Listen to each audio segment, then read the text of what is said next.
Nothing within sight was spared.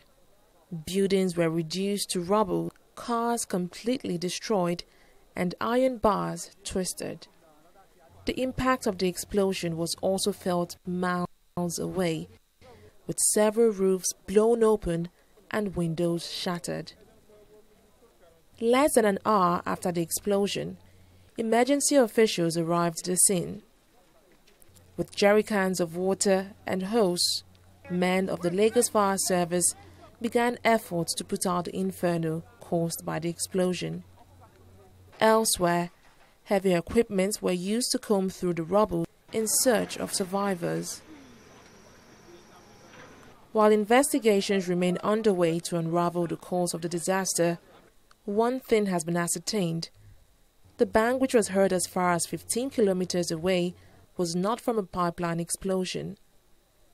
Emergency officials say this damaged truck triggered the explosion after it burst open a gas cylinder while attempting to reverse. Based on investigation, we heard that this trailer had hardcore stones in it. It was trying to discharge its contents, and it was unable to do that. It was trying to get back. There's something, and something just went up from it, which led to the explosion. So basically, the cause of the fire, we can't say this is the cause. The State Commissioner of Police sheds more light on the cause of the disaster, dismissing reports that bombs and terrorists were involved. From the experts' opinion now, we have completely ruled out the issue of bomb, completely ruled out the issue of, so I say it's Boko Haram, nothing like that at all. It's just human deficiency. No fewer than 50 buildings were affected by the explosion, one of which is Bethlehem Girls College. The Catholic school, which was in session and had an unconfirmed number of students within its walls, was severely affected by the explosion. Combing through the rubble, some students and staff were rescued, while the bodies of others, including the principal, was recovered.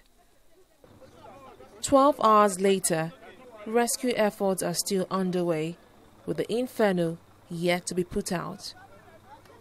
So far, 15 bodies have been recovered from the explosion scene, with 50 others receiving treatment at various health institutions.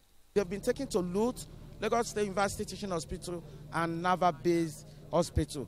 And the corpses have been evacuated now. Our people did the bagging of the dead bodies, and the injured were taken to the hospital.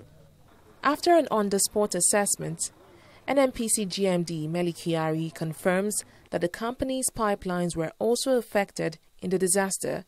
He pledged to work with the state government to prevent a repeat of such incidents. An incident happened, and then the truck got ignited, and of course it led to a chain of events, including igniting our pipeline, which we are trying to contain. Our pipeline is on fire, and we'll take it out this night, God willing. But what is very important for people to understand is that oil operation has its rules.